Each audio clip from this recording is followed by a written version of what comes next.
Welcome back mga ropa. Kwentuhan muna tayo. Pag-usapan natin ang Game 6 sa Kupunan ng Barangay Nebra kontra sa Kupunan ng Talk and Text Ropang Giga. Napakagandang game nito mga ropa. Halos hindi nagpatalo ang dalawang kupunan mga ropa. Sulit na sulit ang ticket ng mga manonood doon sa may loob ng arena.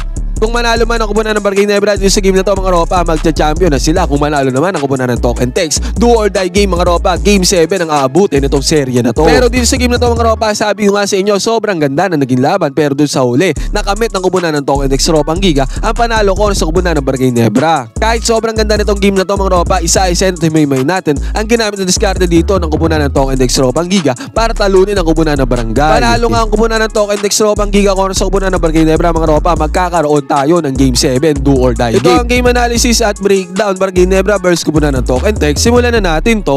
Okay, game. Okay mga ropa, dito muna tayo sa pandikdikan starting 5 na ginamit dito ni Coach Team. Kung starting point guard dito, syempre Scottie Thompson. Shooting guard dyan, Stephen. At ang mga forwards dito mga ropa, Troy Rosario at Justin Brown. At starting center dito ay si Japhet Aguilar. At dito sa unang play ng Kupunan ng Barangay Nebra mga ropa, ang gandang cut ang ginawa ni Justin Brown doon sa ilalim. At ito ang naging unang punto sa Game 6 mga ropa. Yun nga lang agarang sumagot dito ang Kupunan ng Talk and Text. Ngayon mga ropa, ito ang naging main problem ng Kupunan ng Barangay Nebra. Ang 3-point shooting ng Kupunan ng Talk and Text. Sa magkakataon na to mga ropa, transition offense sa Kupunan ng Talk and Text. Kita natin dito mga ropa, hindi agad nakaporma si depensa dyan ang Kupunan ng Barangay dito sa may transition. Kaya swing lang ng bola papunta kay Rain ng Batak sa may left side court 3-pointer mga ropa, open na si Rain ng Batak dyan. Resulta nyan mga ropa, first 3-pointer ng Kupunan ng Talk and Text. At pagkatapos pa nito mga ropa, again, ang ginamit kasi depensa dito ng Kupunan ng Barangay mga ropa, zone defense. Kahit noong mga recent games sila mga ropa, pag nagsa-zone defense sila against sa opensa ng Kupunan ng Talk and Text, talaga napupukulan sila ng 3-pointer. At sa pagkakataon na to mga ropa, again, another 3-pointer na naman ang pinukol dito ng Kupunan ng Talk and Text Ropang Giga dahil sa zone defense na ginawa ng Kupunan ng Barangay. Open na open ulit si Rain ng Batak dito mga ropa. Resulta nito, 3-pointer para kay ng Batak. Abante agad sa 6-2 ang lamang dito ng Kupunan ng Talk and Text. Sumagot naman si Japhet Aguilar dyan mga ropa. Dalawang back-to-back points ang ginawa dito ni Japhet Aguilar mga ropa. Pasok ang mga tirada dito ni Japhet. Yun nga lang mga ropa, again dito sa pagkakataon na to, harap-harapan lang. Tinira ng depensa ni Troy Rosario. Good defense naman to mga ropa. Yun nga lang, mas better ang offense dito ni Calvin Oftana. 3-pointer again. Pero dito sa first quarter to mga ropa, naging dikitan lang laban. Sa pagkakataon na to mga ropa, Scottie Thompson umatake sa depensa ng Kupunan ng Talk and Text Ropang Giga. Na-attract niya yung primary defender ni Japhet Aguilar doon sa may ilalim na si Kelly Williams. Kaya alley-oop play dito ni Scottie Thompson papunta kay Japhet Aguilar mga ropa. Resulta nito, slam dunk basket is good. Pero ang 3-point shooting ng Kupunan ng Talk and Text sa quarter na to mga ropa, sobrang init. Another one mga ropa, back-to-back 3-pointer para kay Calvin Oftana. Basket is good din yan, ilista mo na. Kaya sa pagkakataon na to mga ropa, all 12 ang score. At pagkatapos pa niyan, hindi na-anticipate ni Justin Brownlee na pupukol ng 3-pointer dito si RHJ. Pero pinukol ni RHJ ang 3-pointer dyan mga ropa. Again, basket is good. Sa pagkakataon na to sa first quarter mga ropa, pinasok na si RJ Barrientos. Nakapagpundar agad ng puntos niya si RJ Barrientos mga ropa.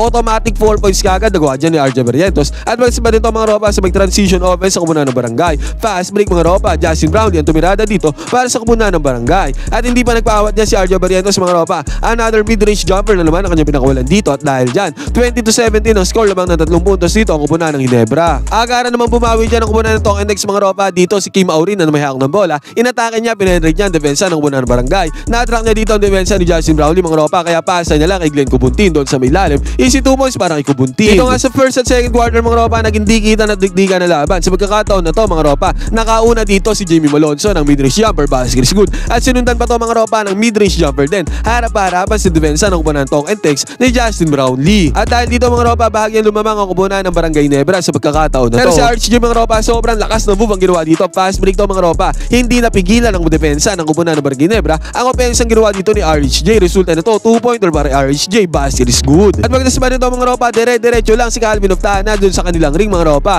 Easy 2 points sa kanya napundar dito. Basket is good. At another one mga ropa, nagpakawala pa ng 3-pointer dito. Si Rain ng Batak. At itong 3-pointer na to ni Rain ng Batak mga ropa, pasok yan para sa Kupunan ng Talk and Text Ropang Giga. Sabi ko nga sa inyo mga ropa, naging dikitan ng laban dito sa first at second quarter. Ang ganda penetration naman ang ginawa dito ni Maverick Amnesia mga ropa. At sa penetration na to, na-attract niya yung primary defender ni Japhet Aguilar doon sa may lalim na si Poy Eram. Resulta na to mga ropa, another alley-oop play na naman ang na-design dito para kay Japhet Aguilar. Basket is good. Pero syempre mga ropa, laging may bawi dyan ang Kupunan ng Talk and Text Ropang Giga kasi nga dikitan ng laban dito sa first at second quarter. Pasok ang tirada dito ng Kupunan ng Talk and Text. At pagkatapos pa nito mga ropa, si Japhet Aguilar nakapulot ng grasya doon sa may lalim. Easy 2 points na naman napundar dito ng Kupunan ng Barangay Nebra at harap-harapan tinirahan ni Maverick Amnesia ang depensa ng kupunan ng Talk and Text sa may 3-point area. Dahil yan mga ropa, 39-33 ang score sa pagkakataon na to. Pero sa bawat tirada nga ng kupunan ng Barangay Ginebra mga ropa, lagi may sagot dyan ng kupunan ng Talk and Text. Harap-harapan din pinukulan ni Calvin Oftan ang depensa ng kupunan ng Barangay. 3-pointer mga ropa. At pagtas pa nito mga ropa, nakakuha pa ng mid-range jumper dito si Ray ng Batak. Pero bago matapos ng tuluyan to second quarter na to mga ropa, nagpakawala dito ng 3-pointer si Scotty Thompson.